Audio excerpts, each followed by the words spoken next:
Welcome, 94 Feet of Life, the watch party. This is Ron in the building. He's not a guest. He is one of our founders of the scene. You can catch him every Sunday morning on Views from the 22. You can catch him on 2 Tuesdays on Sports 56. Our main man, Mo Schefter.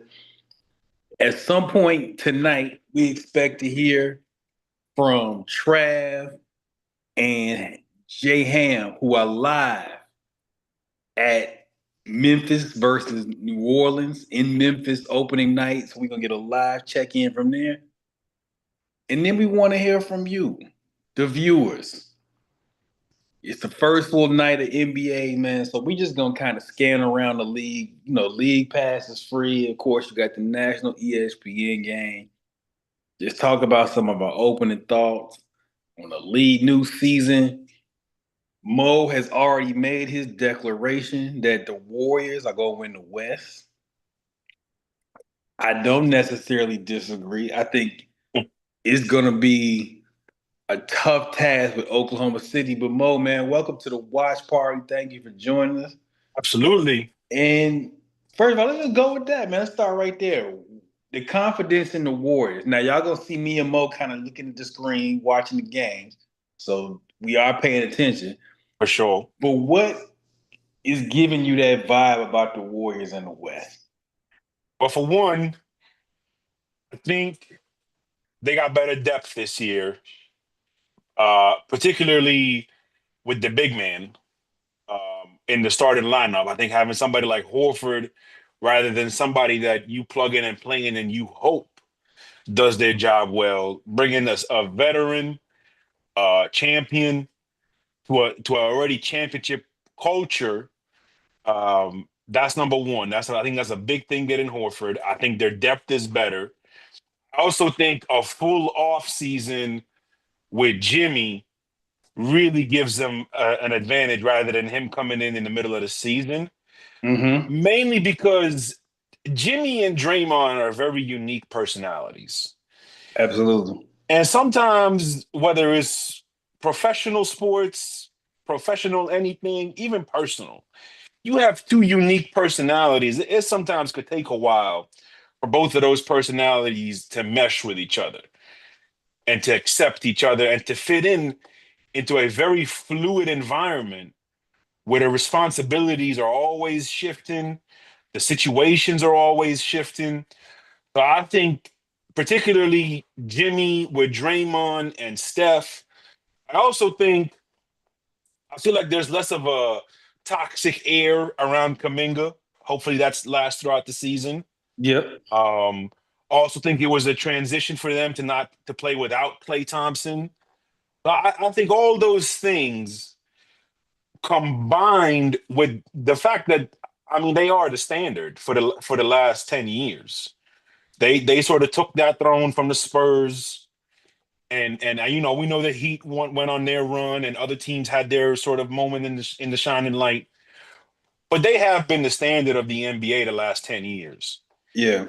And I just think there's one more sort of last dance in them Yeah. for Steph, Draymond, Steve Kerr, and defensively. I think as the year goes on, defensively they're going to be very tough, very tough. Right. They're gonna win differently. In Yes. their prime, they were, to use the football analogy, they were the greatest show on turf Hmm. for years. With the ball movement, this pace, the space, the way Steph could shoot it, the way Clay could shoot it. When they had KD, the way he can just do everything on the offensive end. Now they're older, obviously. They're not as quick, so they have to win it differently. They have to grind games out. They got to slow the game down. You talk about Curry, Draymond, Butler, and now add Al Horford. You're talking about you have four guys who are closer to 40 than they are 30. Right. So they're not going to play that same pace. But I watched some of the highlights of the game against the Lakers, and you see them sort of how they just veteran their way through the game. Lakers get close, they go to Jimmy. Jimmy gets a foul. Go to the line, two free throws, stop the momentum. Draymond makes the key play. Steph make a couple timely shots. That's how they're gonna win this year. Hmm.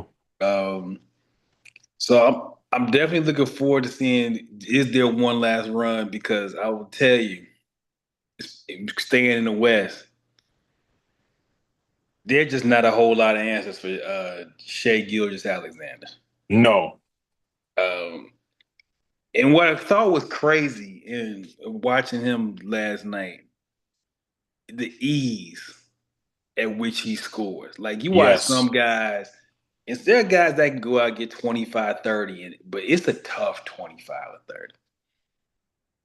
30. That was as easy a 35 points as you're gonna see. Just come down, take a couple dribbles, walk you to the same spot. The little bump he gives, rise up, shoot it. Hmm. Just over and over and over again. Um, Houston got some things to figure out as far as point guard play. That they played last night the biggest starting lineup in the history of the league. That sounds good, but MJ said it best. Without Fred VanVleet, they're gonna have to some things to figure out because you can see the playmaking is a little rough. Right. It's a little rough. Uh, Big Sangoon is operating like 25, 30 feet from the basket because they don't really have another playmaker yet. Um, but yeah, that's tough. So what we doing tonight, y'all? We're gonna be on for about an hour, hour and 15. We are literally just flipping the channels. Like right Literally. now, I'm watching Cleveland in New York. Uh, Cleveland was down as many as 17, but this is the NBA. NBA is just a league of runs. There is no insurmountable lead in the NBA. And so now they on the line, about to cut it to two. Uh, couple other Uh, I don't couple even know other what get happened, Big Shot, because I was setting up and they were down by like 17 now. yeah. Uh, That's this NBA. This NBA is a um, it's a league. It's a run, and with the way the 3-point shot gets used, you're never really out of a game. Couple other scores around the league. The Hornets scored 77 points the first half on Brooklyn. Eesh. Currently 98-92 in the third quarter. Uh, the 76ers, who, we a mystery team in the East because they could be really bad, but with Embiid and Maxey and Tyrese, if they're healthy, Philly could be a contender. Tyron Maxey right now with 22 in the first, 22. VJ Edgecombe, the rookie, with 16. Hey, VJ Edgecombe, I know Mo is familiar with this area. VJ Edgecombe is from the Yes. Bahamas. You know, Bahamas for some has like hoopers in the league now. Like VJ Edgecombe, DeAndre Ayton, Klay Thompson. That's GA, So ain't it? SGA is from Canada, but his parents are from the Caribbean. Right. His parents are from the Right. Caribbean. Right. Buddy Hield is from the Bahamas. Hmm. So, even though Joel Embiid off to a cold start, but Philly up early in Boston. Let's see what else is going on. Uh, the Bulls up big on the Pistons. It's opening night too. Opening night is a really hard. Right. If you making judgments on opening night in the 82 game season, you kind of tripping out. So I kind of wanted to ask you, like, obviously everybody knows views from the 22, you see it, football. But in football, we talk about how September is sort of an extension of the preseason. You really got to wait 4 to 6 weeks before you can sort of make a judgment on these teams. And I'm just curious from the NBA standpoint, what is sort of that benchmark during the season where you can start to assess these teams. The two benchmarks in the NBA season are Christmas and All Star break. Okay. Because by Christmas, that's 2 full months now. Um, you got 2 full months. Donovan Mitchell would have hit that shot, that thing from Manhattan, from the Upper East Side. Um, Christmas and All Star break in the NBA are typically your two market points where you're like, okay, how is this gonna go? Right. Um, Now, college basketball, which again, October 29th, next Wednesday, we'll be previewing college basketball. College basketball, you could probably market. You honestly can make some determinations in college basketball a little earlier because one, it's less games. But now, in this NIL era, teams are playing tougher schedules earlier in the season. Mm. So you get these Thanksgiving tournaments. So in college ball, you can make determinations a little earlier, but in the NBA, you got to give it till Christmas. Um, and so many teams, especially now, are starting off injured. You have a lot of early season injuries this year. So a lot of teams you may not really see, especially the first 3 to 4 weeks. It's kind of hard to really determine who's going to be what. Right. I, before, but not because this is an NBA night, obviously, and you might be able to expand on this more for next week's show. But is the NIL portal transfer world wave hitting college basketball the way it's hitting college football? Oh yeah, Okay. yeah, yeah. I mean, we'll definitely get more into this next week. But if you look at like a college, like you need the old school college basketball preview magazine, and you really have to look at rosters because Okay. you really don't know who's on what team. Um, I just give you an example. St. John's, who is preseason like number 3 or number 4, has 4 new starters, and none of them are freshmen. Okay. They're all transfer portal. Because that is the way. There's many coaches, high power coaches, who are just like, I'm just not recruiting high school anymore because of Yeah, the yeah. portal. So yeah, high school college basketball has become very NBA like, where you really need to manage rosters. Um, Not they haven't done the cap space yet, but that's coming. That's on the way as far as having that salary cap. So yeah, college basketball. We'll get into this next week with our man G2, but yeah, college basketball is like that. Uh, as we continue to go ahead. Well, I was gonna say before we keep going, so I do have my East predictions and my finals prediction is Okay. Warriors versus the Knicks. You know, they something this year, B. But my question to you is, as we go around the league, is who would be that one team that you could think could spoil that? Because MJ talked about the Pacers that we shouldn't sleep on them. We know the Celtics still got firepower, even though they don't got this superstar. You talked about the health of the 76ers.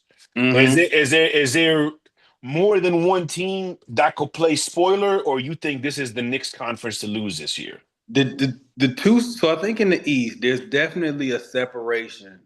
Cleveland and New York are the two best teams in the East. But if you talk about the next step down, you're talking Orlando and Atlanta. Okay. Now, Orlando adds Desmond Bain, which is just what they needed. They needed some. They were Yes. Orlando was not a poor 3-point shooting team. Bain is a guy 20-point scorer with the Grizzlies, 40% from the 3 line. Uh, Something that they need. Now, Orlando's other biggest problem was that Jalen Suggs Paulo Banchero and Franz Wagner missed a lot of games last year, Yeah, they did.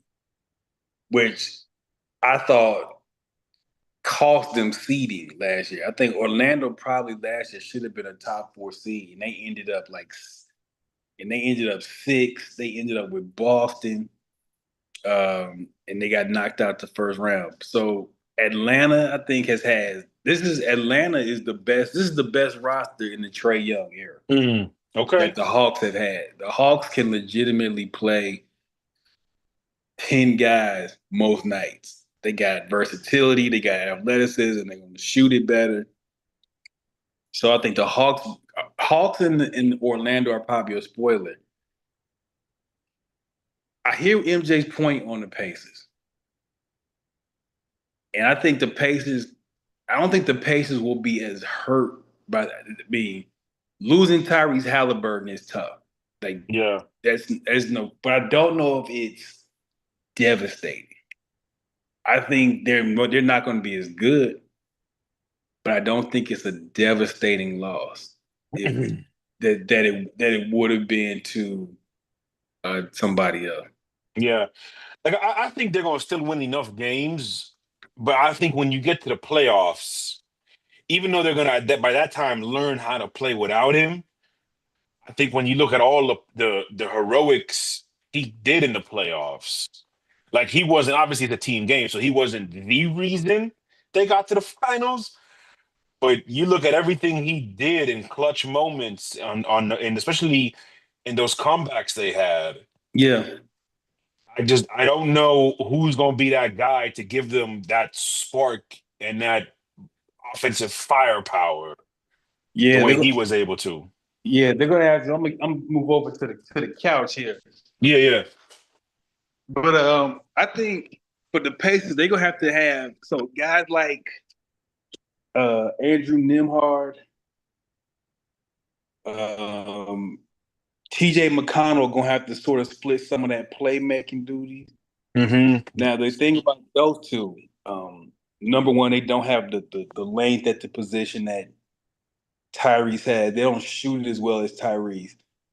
So they're gonna have to kind of manufacture playmaking and shooting a different way. But I don't think it's a loss, but I don't think it's a season ender. Mm. Whereas Yeah, good. Jason Tatum in Boston, they still have Jaylen Brown, they still have Peyton Pritchard, but they've lost Tatum, they've lost Porzingis, they've lost Drew Holiday.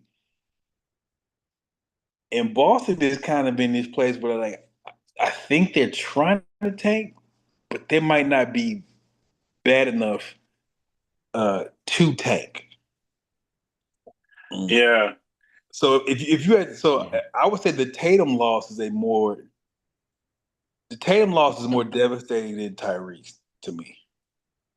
So I guess here's my next question, and this might be a silly question, but who has more weight without the superstar? Is it Naismith and Nimhard, or is it Jalen and White? So I think Jalen and White do Okay, because in Indiana you still have a guy like Siakam. sure. Losing Miles Turner is also can't underestimate that. But Facts. I think what we're going to see now in Boston is do essentially now Jaylen Brown gets to not necessarily prove he's a number one, but Jaylen Brown now gets a little bit more offensive responsibility. This could be someone where like a Peyton Pritchard, who was like six man of the year last year, maybe now he becomes a 20 point scorer. But I think the pressure it's bigger on White and Brown losing Yeah. Tatum because Tatum is that's that size, his scoring ability. He become a better playmaker. That's really tough to replicate, even when you have a Jaylen Brown. Yeah, no doubt. So Mo, Yeah, go ahead. how much of the game last night did you see? The first game, not enough. The Nah. second game I watched though. The second game I watched, but not enough. Not enough. I had some things going on these last couple of days. So Yeah, it's true. So here's one thing, a lot of the talk last night was just about the NBA being back on NBC. That was like the big thing last night. It's gonna be interesting now because ESPN tonight did not have Stephen A. The cast from last year was not the pregame right. for ESPN. They had the old Inside the NBA crew was the Yes. pregame and the halftime for this game. It Yep. looks like Inside the NBA is going to be the post game after the doubleheader. Yep. So, and I think the way it's contracted, I don't think Inside the NBA is going to be there every night. Every game's not going to be Inside the NBA. It will be really interesting for people who really follow like ratings and stuff like that. What the difference is going to be from Yes. inside the NBA nights versus the non inside the NBA nights. I completely agree with you. I think when all this was happening last year, I think it was somebody from the Athletic that reported like inside the NBA structure is going to stay the same. Like they're not going to have Kendrick Perkins and Stephen A. and Richard Jefferson and all those dudes just being Mm, a regular part of the show. Now they said Stephen A. obviously because ESPN is paying him all that money. They said he's going to have a couple appearances, but I also think the fans, NBA Twitter is one of the more present. yeah, You know what I mean? yeah, And I think credit to the NBA because we also shared an article in the group months ago about how like they're ahead of the curve on just the TV ratings. Like they've right. been ahead of that curve. And I also think part of being ahead of that curve is them actually feeling the pulse of the fans. And I don't think Stephen A or Perkins I don't think they're gonna infect that group because that is to me is the best sports talk crew ever. Ever. And I think also you also hear the fans in that the tone of the coverage. Mm, The tone of the coverage last year was just like, do y'all really like the NBA? right. And I Right. get it. People love. I don't. People love Stephen A. because he's loud and he has all these quote unquote strong opinions and Shaq and Chuck. But if you have these $1 billion of television deal, your main people can't take a dump on the product every week. You can't. No. And also, I mean, we watch all sports. Mo, you watch. I mean, you football is your main bag, but you watch golf and you watch Hmm. baseball. No other sport does that to its own product. No. No, no other sport. The NBA, I think last year it was the negativity of the broadcast was out of control Yes. in on national TV a lot of times. And you trying to grow an audience, you ain't gonna grow an audience by telling them you how much you hate the product every week. That's not how that's gonna work. I, So I I thought it also, was yeah, go ahead. Go no, ahead. you got it. I also think ESPN in general, when it came to NBA, like, I don't want to get into this narrative, but like when the Luca trade happened, they were all over it because of obviously the impact it could have had on LeBron. Right. And you ain't gonna find people that respect LeBron, the basketball player, more than us. But we watch the games, we watch the league.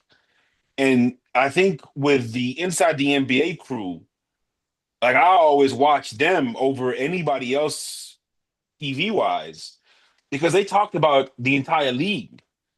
They Right. meant they had in-depth analysis segments on all the teams.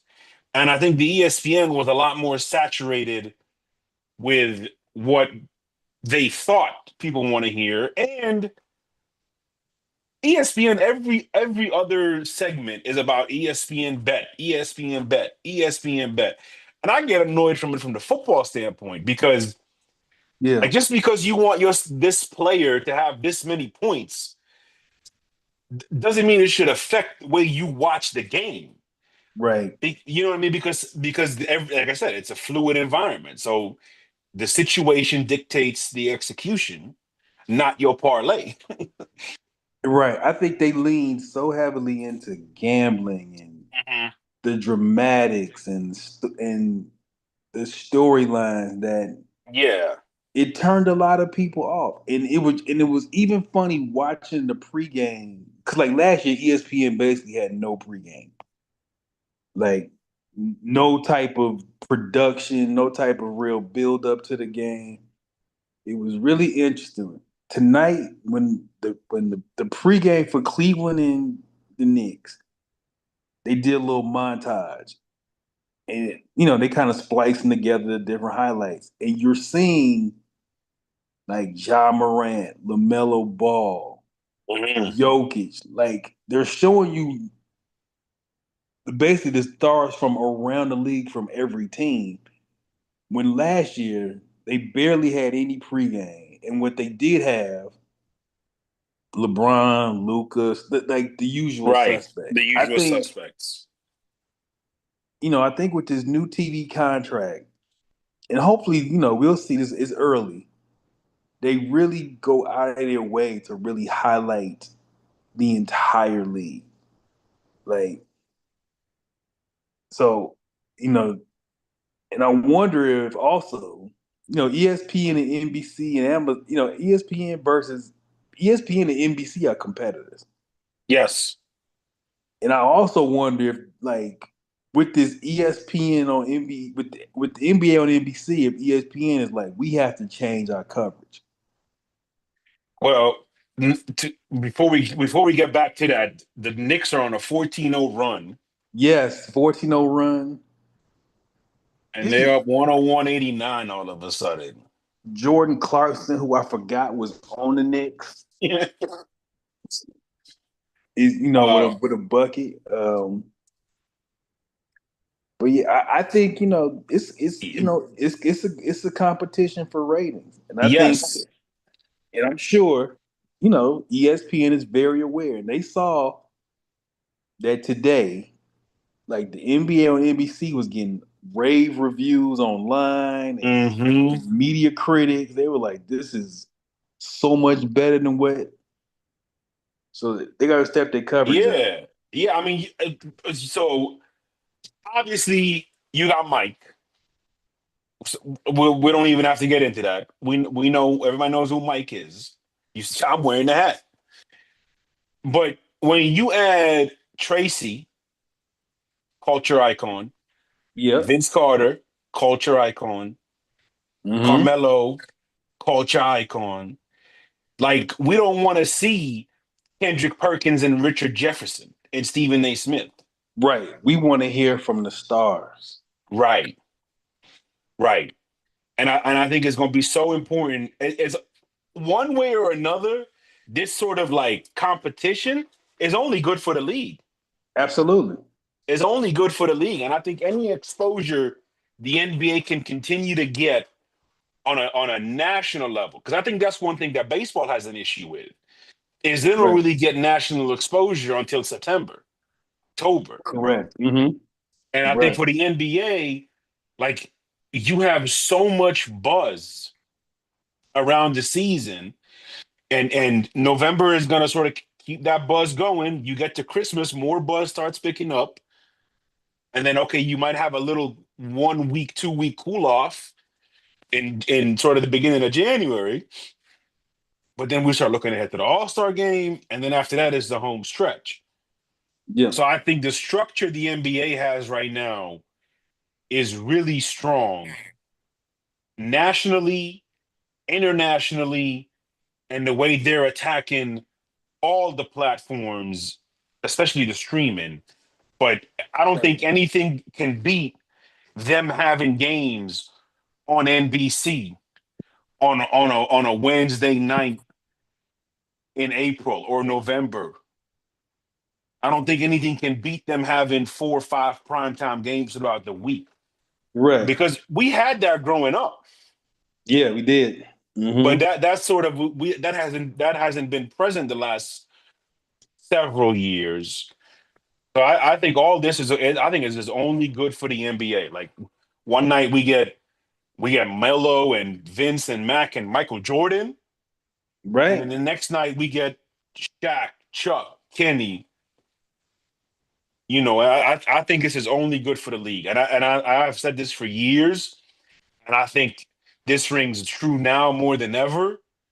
The other professional leagues gotta follow suit with the NBA because they're ahead of the curve with everything, with everything, with everything. And it's we have to also understand too that like how people consume the game is so much different than how in the 80s and 90s you just sat down and watched the game. Right. But in 2025, people don't just sit down and watch the game. Mm. Like like your production value matters, your tech matters, um, highlights, instant access to everything. All of that is mattering now in 2025. And Cleveland, who 100%. was just down 13, is now back down 7. Wow. It's a game of runs. Is Yeah. game of runs. Game of Uh, runs. Celtics, the three guys you mentioned, they're leading the team tonight. Derek White got 22, Brown got 13, Pritchard got 11. They're shooting Look, 42 from the field. looking The, around the league, the Bucks predictably beating the Wizards. Giannis with a easy 13-8 at halftime. Typical Giannis on that side. What else we got going? I'm watching the Heat are up 113 to 112 with 4 minutes to go on the Magic. Trying to pull up the box score to that game real quick. Yeah, let's see Uh, what's going on. So watching that game, you got Norman. So Tyler Hero, who was out 4 to 6 weeks to start the year, but Norman Powell, 25 points. Um, Andrew Wiggins, solid night, 13. yeah. Bam got 15 Orlando, and 11. Bam, Bam, 15, yeah, 15 11. and 11. Yep. Orlando, Franz Wagner with 24. Desmond Bain, 21. Uh, so that game is close. Yeah. Shout Miami, out. Miami won them. They just pesky. You know what I'm saying? Yeah. They just gonna hang around Yeah. you, just keep you close. Shout out to Paolo Banchero. He got 20 points, 10 Yeah, rebounds. yeah. Paulo, this could you talk about with Tyrese out and Jason Tatum out for somebody like Apollo Banchero, you really can kind of stamp yourself now as like the next guy in the East. Behind you got Jalen Brunson obviously New York. You still got Giannis. But if you're Apollo Banchero, you can say, "Hey, I am, I'm one of them guys too." Yeah, no doubt. Um, Pistons. What about how are you feeling about the Pistons outlook for the season? Obviously, they had a tremendous run last year. They got Yeah, most of those guys back. Cade Cunningham, perhaps a cousin of one of our own. We don't know yet. right, Uh, right, right, right. he's got. Let's see. He started off. He's got 10 points tonight. He's struggling tonight, but that's because the Bulls beating him right now. But what's your outlook for them? Do you think they can continue to build on what they started last year? The key for them is going to be a couple. It will. They have one kind of really key injury, like Jaden Ivey, who had the broken leg last year, not quite ready. The key for them is going to be they have to shoot the ball better. Hmm. Like Duncan Robinson, they signed a free agency.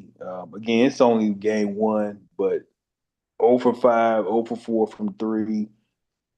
They lost two guys.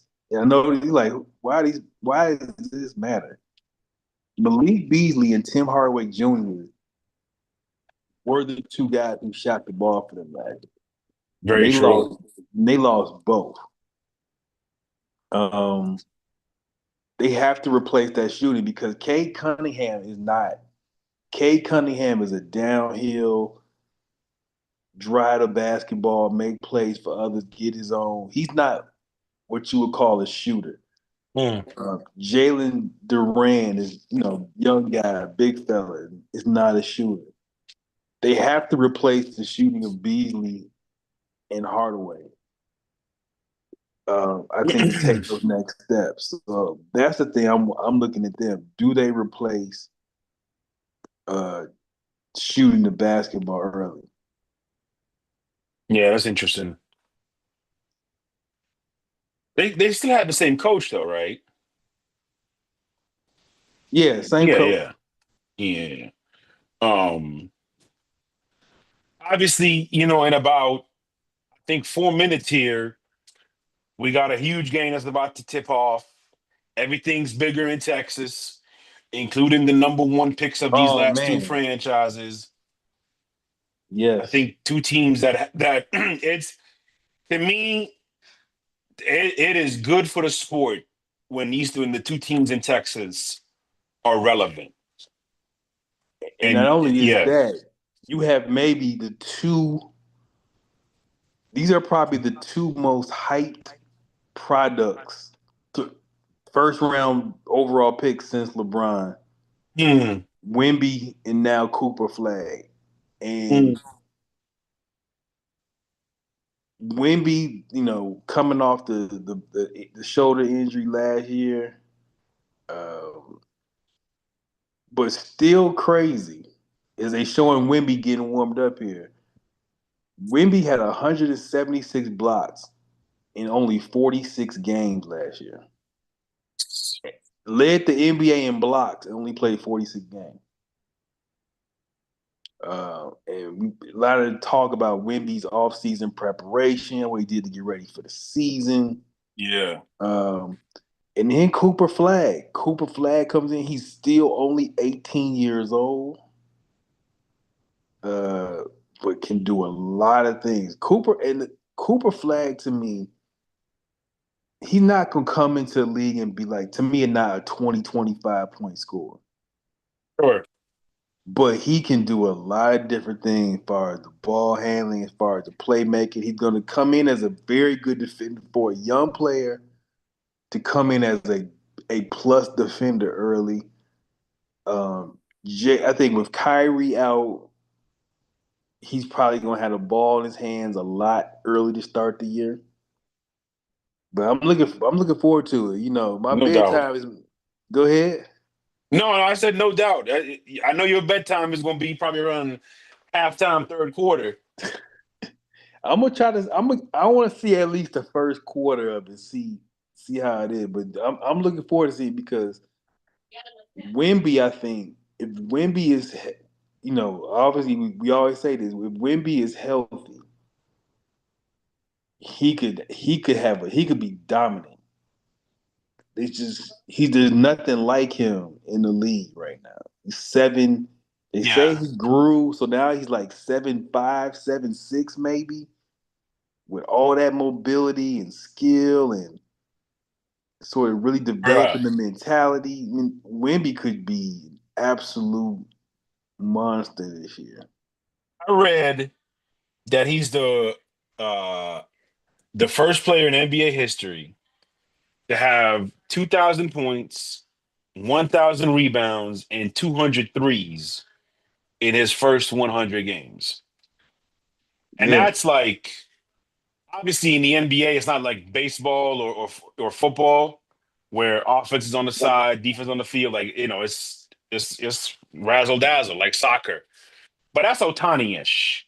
Like for somebody that size Yeah. who could give you those statistics in three different categories, that's something to behold. And and he's still young. Like he's still same with Cooper, obviously, but he still hasn't molded into his man body, so to say. So Right.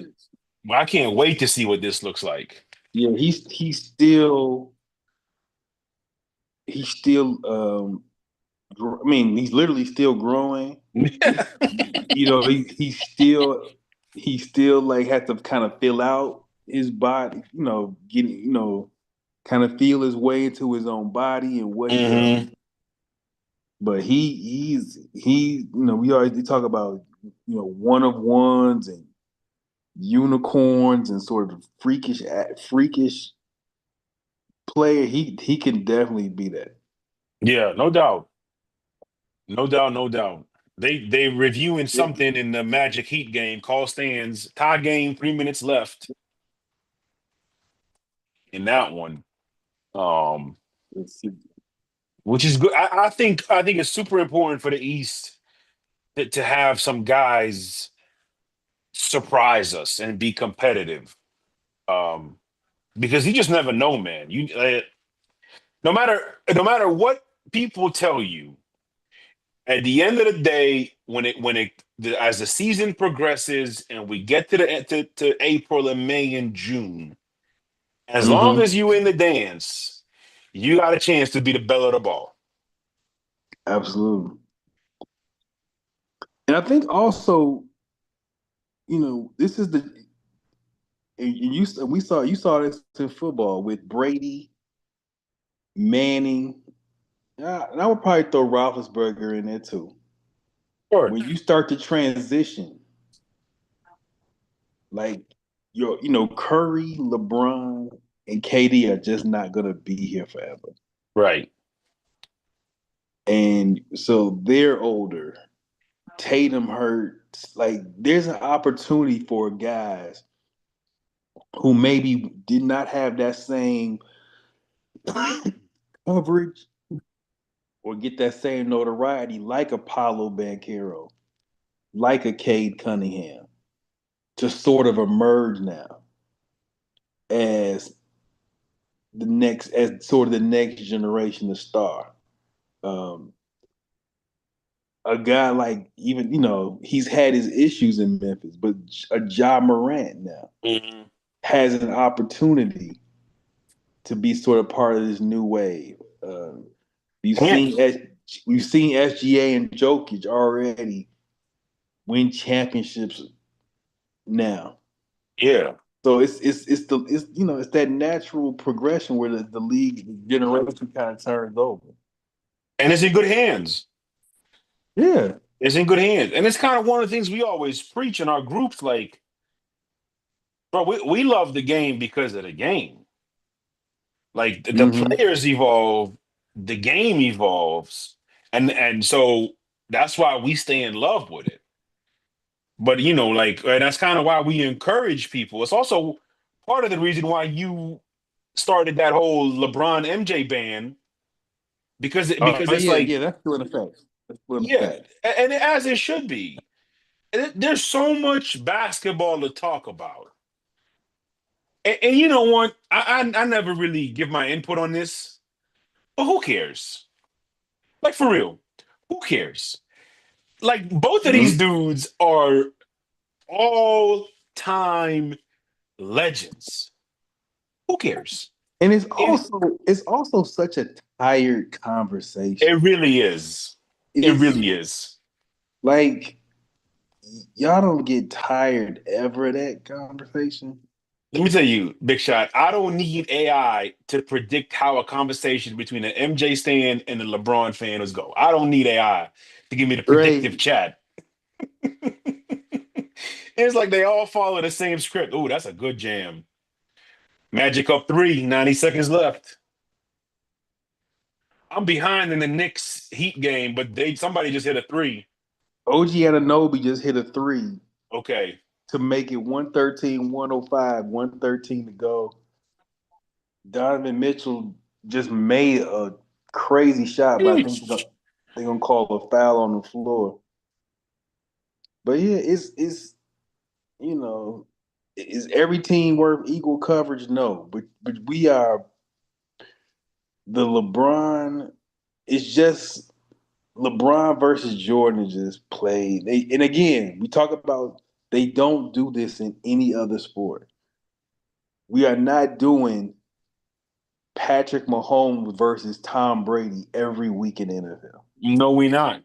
We No, we not. we don't do it. Even though he's had an incredible postseason in baseball, we have not done Otani Yes. versus Barry Bonds and Babe Ruth every week.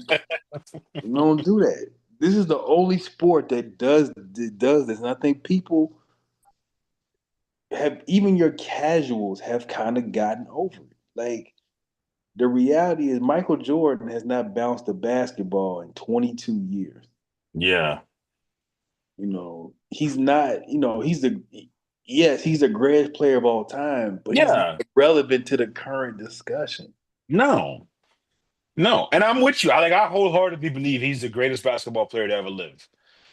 But I'm not gonna sit there every time LeBron does something, whether negative or positive, Right. just spin the narrative that way. Like it just don't matter. Cause you know why?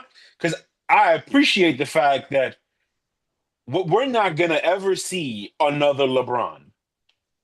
And No. that alone is like I'm gonna appreciate that. I'm gonna find ways to negatively criticize him and take away from the greatness that I'm witnessing. No chance. I'm not gonna do that. I'm not gonna do that. Like a lot of people assumed that I was gonna be rooting for Patrick Mahomes to lose. Quite the opposite. I want him to go on and to keep going with the dynasty run. Like greatness is to me what makes us fall in love with the sport. Hmm. But Magic up four, the Heat on the previous possession had two good looks and they missed them. They just had a quick 2 points. They're gonna probably send him to the free throw line now. I mean, there's a 6 second differential. They down So to here six is second differential. now here is your stat of the night. Now, why is the stat of the night from the Hornets versus the Nets? Like, why would we care about this game? 'Cause we hoop head. 133 to 114. The Hornets about to wrap it up. Here's the wild part about this game. Everybody who played on both sides scored. Wow. Everybody. Yeah, you don't see that often. You do not see this often. Brooklyn played starting five. Brooklyn had 13 guys played for Brooklyn tonight. All 13 scored. Wow. Charlotte played 10 guys. All 10 scored. I cannot think of a Wow. game where 23 different people scored a basket, 4 points in an NBA game. You might have to look that up. We might have to have a historian go into the archives. But 23 players played, all 23 scored. Celtics right now put a little distance. Well, no, they haven't put a little distance as I refresh my score. 94-92. About 7 minutes to play as I look. Let's see what's going on there with the box score. Mm, mm, mm. You see the Tyrese Maxey with 34. VJ Edgecombe having a great rookie his debut, yeah. 36 rebounds. So Maxey and Edgecombe with 64 of the Sixers, 92 points. Oof. For Boston, a little more evenly distributed. Derek White, 22, Jaylen Brown, 19. Anthony Simons off the bench, 13. But DJ Yeah. Edgecombe and Maxey carrying the weight for the Sixers. Yeah, the Magic Heat game looked like it's over. I don't know why they didn't foul. I personally would have fouled. I know you want to try and get the stop, but they up four now with a minute with 6 seconds to go. Very likely that's over. So I switched to the Celtics Sixers. The Celtics are shooting 23% from 3-point line. I don't know how many they Yeah, took, but they only shooting 23%. and that's something the Celtics, man. When last year when the whole talk about the ratings and whatnot, people kind of point to the Celtics as kind of the leaders of this new style of all the threes. And the thing about the 3-point shot, man, it looks when it's going in, it looks great. Mhm. But when you're a team like the Celtics who shoots a high volume and you're not making it, you can keep the other team. You can keep the team in the game. Yeah, yeah, no doubt. Live by it, die by it. Um, According to Google, and I checked a couple different sources here. There has never been a game in which every player who played scored at least 1 point. That's never happened. According to Google, but that's a quick research. I'm gonna have to keep diving into it. And number one is anyway.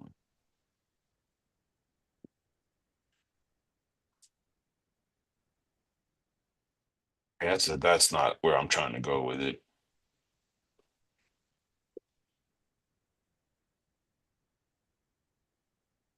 Yeah, I'll keep looking into it. But according to Google, AI, and Chat GPT, it has never happened, which is interesting if that's the case. Uh, Knicks looks like they're gonna start the season with a W. Yeah, Knicks starting to. It looks like they're putting the salt on this one. Yeah. Uh, Bulls still keeping it 76-55. so with the Cavaliers, I think it's going to be interesting for the Cavaliers. Is they are again one of the two favorites in the East, but they got some early concerns with Darius Garland missing the start of the season, Max Strus missing the start of the season, Mm-hmm. and are they going to be? I think they're a team that's probably not really concerned necessarily about the start. Like they don't need to win every game. I think they just kind of trying to keep their level and through the season. But the Knicks, I thought, tonight Jalen Brunson was Jalen Brunson. He didn't shoot it well, but in typical Jalen Brunson fashion, he gets to the foul line. He only shoots 5 of 18, but he's got 23 points. Okay. OG Anunoby had a huge game, 24 points, 24 and 14. They now show Celebrity Row at the Knicks Yeah. game. Everybody in New York is at this game, apparently. Including Ed Sheeran randomly. Uh, Randomly, Ed Sheeran is chilling at the Knicks game. You know what I mean? oh my God. The Utah Jazz are up 37-16 on the Los Angeles Clippers in the first quarter. Wow. The Clippers already have 8 turnovers. That's crazy. So, yeah, listen, nobody should be losing to the Jazz by 21 points at any point in the season. Oh my God, man. That's incredible. That's Listen, incredible. Kessler, was it Walker Kessler? No, Kessler yeah, Walker. Yeah, he got 13 points already. And Markkanen got 9 points for the Jazz. Ace Bailey wow. got 2 points, 1 for 1. All right, Rook. But yeah, they got 8 turnovers and they down 37-16 in the first quarter. Come on, Clippers, come on. Yeah, yeah. I know. It's first quarter. I get it. It's early, but come on, man. Seriously. That's Chargers like behavior. Yeah, y'all about sleeping early. So we got game 2 about to start. The Spurs and the Knicks. We're probably gonna do about another half an hour on the watch party going around the league. Yeah. Boston and Philadelphia right now is our closest game. Now here's a surprise from Atlanta: the Raptors blowing out the Hawks, Ooh. 118-90. Mm. It's left in the fourth quarter. This is really surprising. The Hawks, who I have as a dark horse favorite to win it, but this was just like one of them nights, and the Raptors Yeah. read it to them, absolutely playing them off the floor. Uh, R.J. Barrett with 25 points, Scotty Barnes with 18, Brandon Ingram chipping in with 16, Grady Pauls off the bench with 19, because we can't say Grady.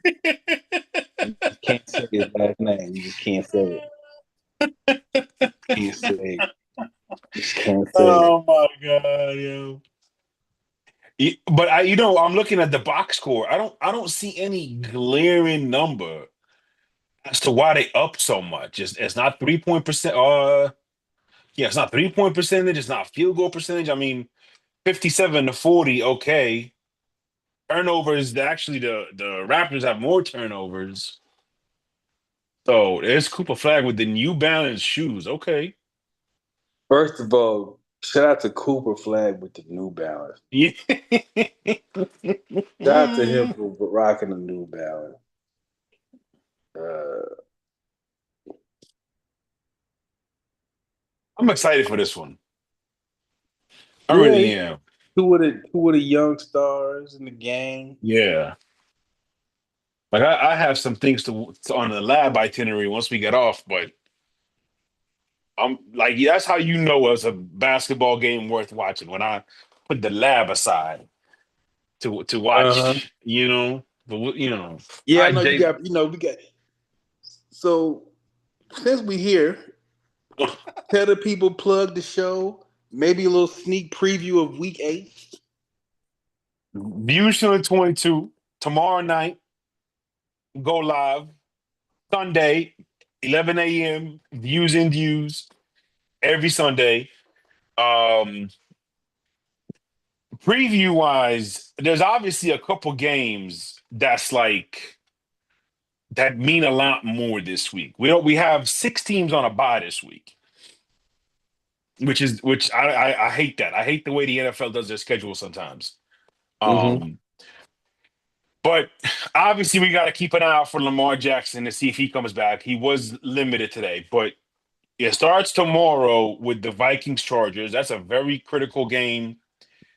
Critical for the Vikings to see if they're going to stick with Carson Wentz. Critical for the Chargers to say if they can stay current with the rest of the AFC.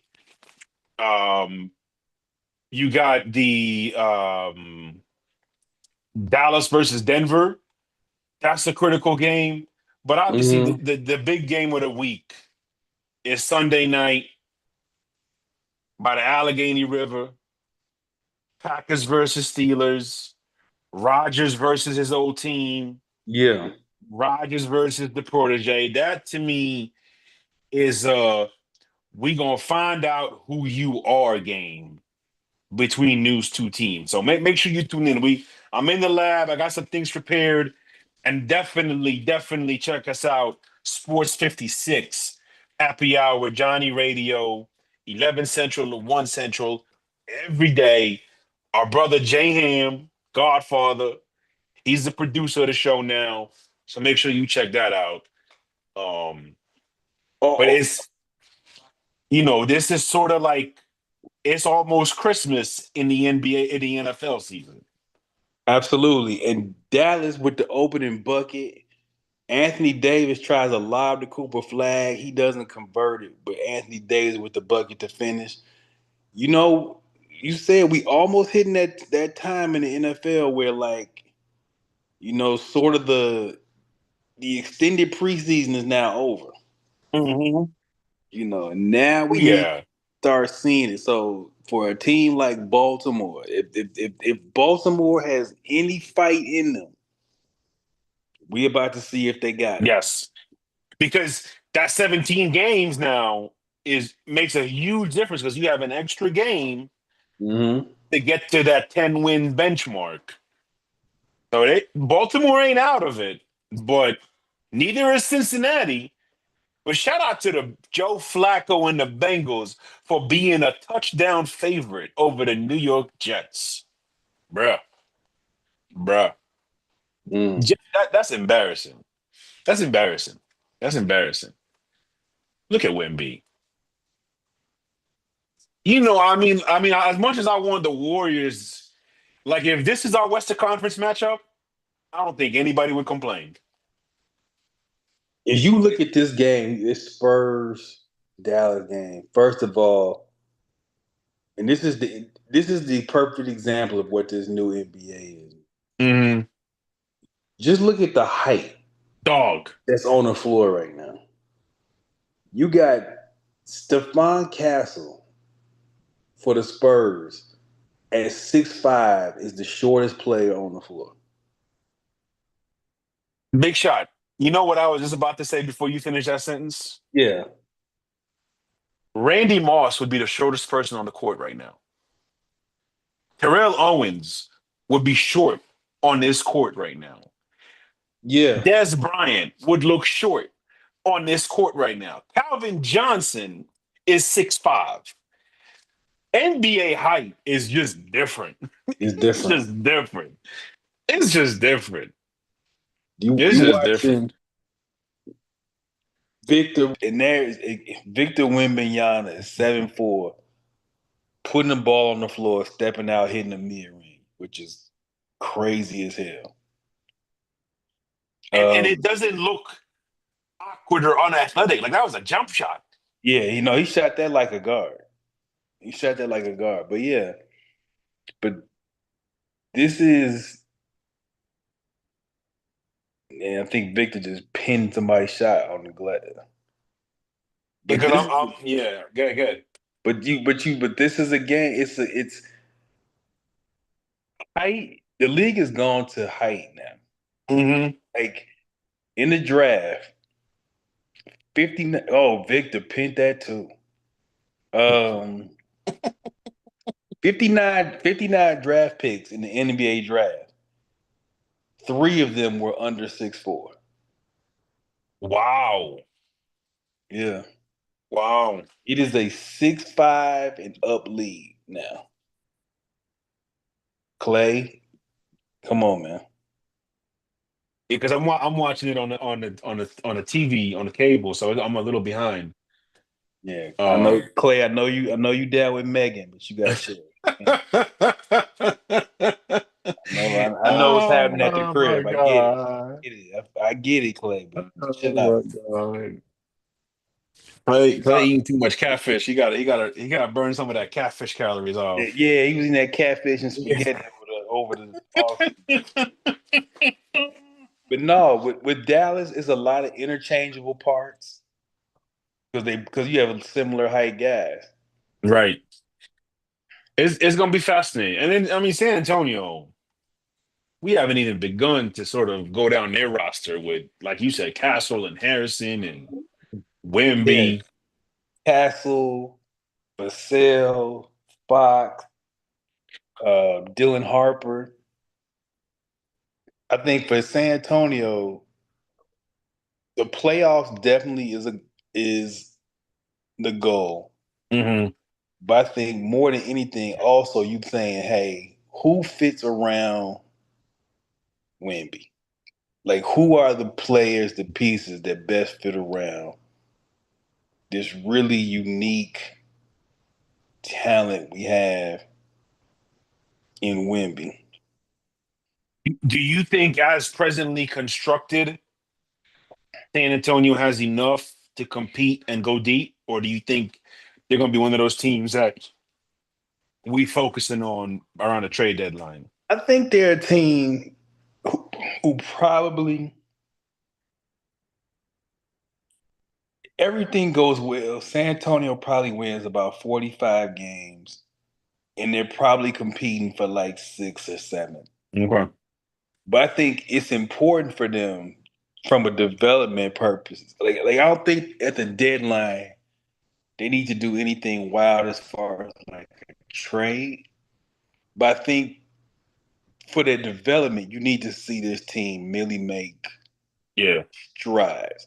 Like we should be sitting here in April, like, man, San Antonio will be a tough first round out for a higher seed. Like we should be talking about like a San Antonio Denver. Mm. Oh, Wimby, wow. I'm about to see it. Wow.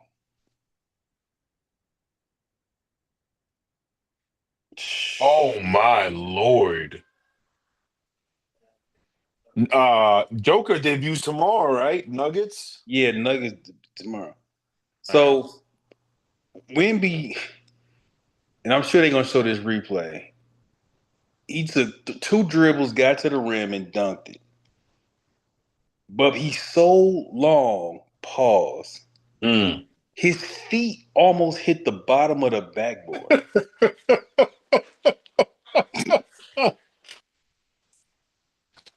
Like, Oh man. like here, they about to show this replay now. 1, 2.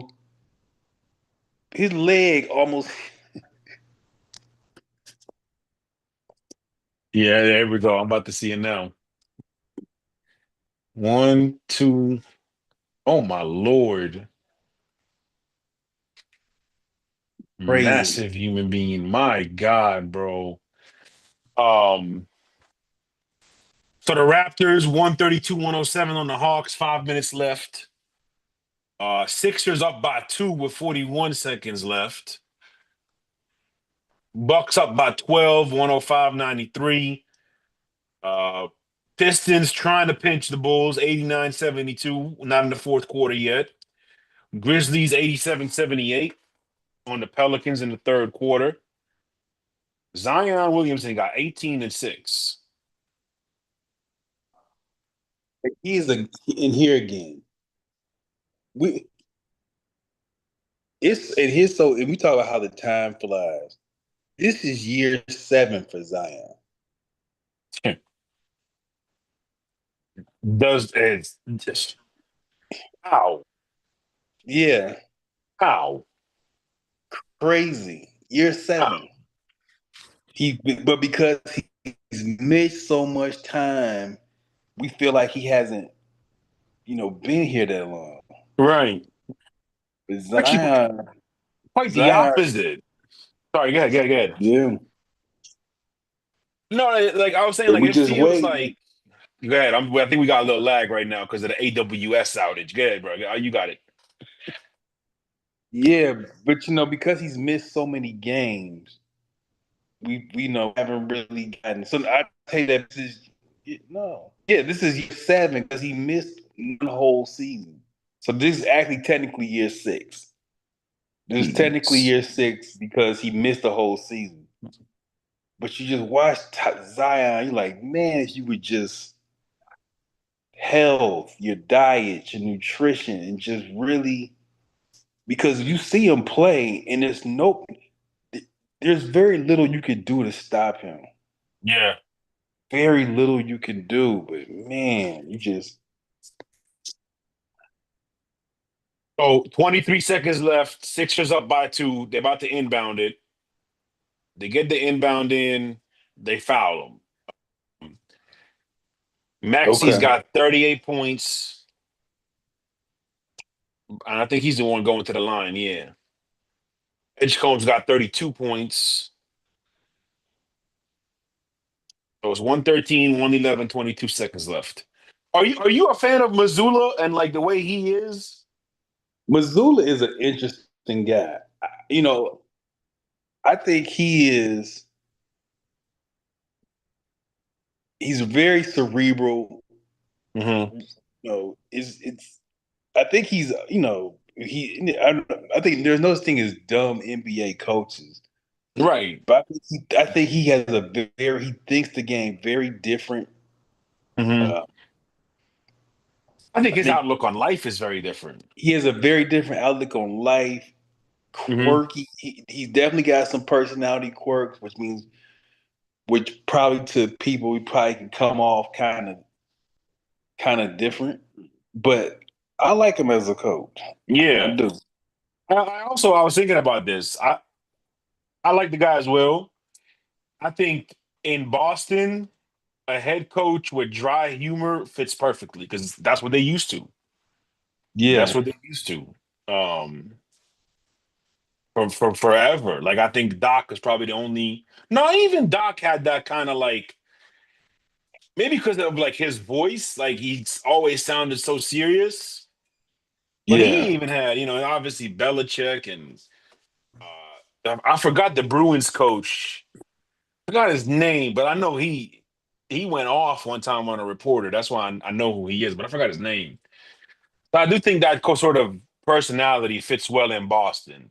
Yeah, he got, that Northeast could be a little gruff, Hmm. a little harsh, but I think it fits. Yeah, no doubt. Uh, Maxi with 40 now. VJ Edgecombe, a sensational Dog. first NBA game, 32.7 rebounds. Uh, Oh, we got the rebound. Hit the three. They hit the three. 115, 114. Jalen man, missed the three. They got the offensive rebound, kicked it out, made it. I don't even know who number 11 is on the Celtics. I guess that's that's Pritchard. Yeah, Peyton okay. Pritchard. Oh, it is? Yeah, that's Oh, yeah, Peyton it Pritchard. is. Okay, okay. Learning.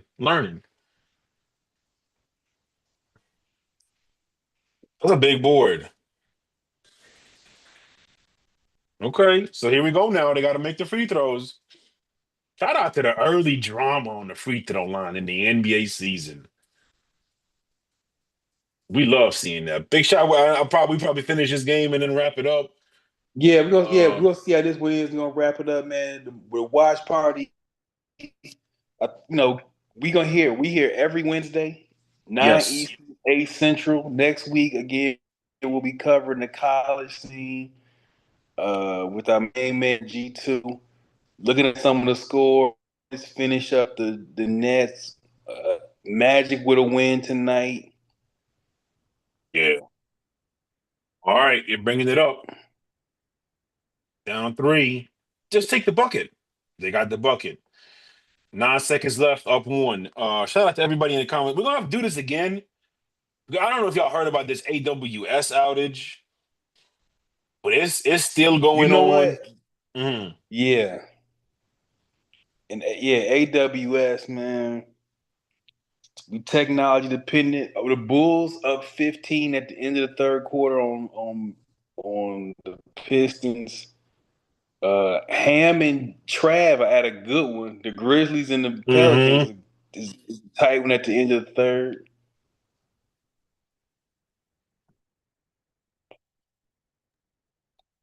Yeah. Shout out to Jeremiah Fears, 11 points. Jordan Poole's got 15. Zion's got 18. Oh, HCP's got 11 for Memphis. Looks like John Morant and Jaren Jackson, 18 and 20, respectively. Whose is this? Hey, Memphis shooting 53% from the field tonight. It's always funny to me when we talk about like sports statistics. And Uh-huh. and this is where Ham started the whole like comic book thing. Because it goes back to what we talked about. Like, if you, yeah, how many hits can you get off of a major league pitcher in 100 at bats, in 100 swings? Right. Like, this ain't 2K and Madden and the show. Like, this is it's hard. It's hard. And so if you hit it over half, you doing great. Yeah. Edgecombe going to the line. 117, 116.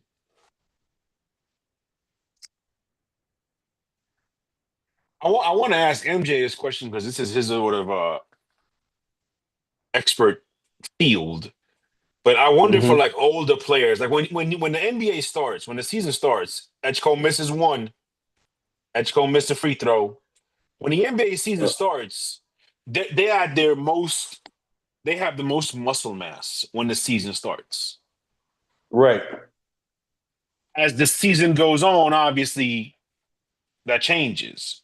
But I'm wondering for older player, does it become more important to keep that mass, or is it more important to get into that pliability for the attrition of the season? That's a great question. Like, how, as an older player, how do you maintain during the season? Mm-hmm. We're gonna have to dive into that late at a later time. But I'm just curious. Edgecombe missed both, bro. Oh, He missed both. Celtics took a timeout, 117, 116. well, He missed both. this could be an early yes, an early Mhm. lesson for a young player having a great night. It's like that 3-foot putt in golf on the 18th hole. Like, it's just different. Like Scotty Scheffler in the last major, he actually double bogeyed the last hole. And he had a 3-foot putt and he still double bogeyed. But luckily for him, he had a 7-stroke lead. There's the human element. We've been talking about it all week in all our channels, all our sports. The Mm-hmm. human element. There's no analytics or statistics on the human element. Look like Mm-hmm. Derek White is gonna have the inbound pass.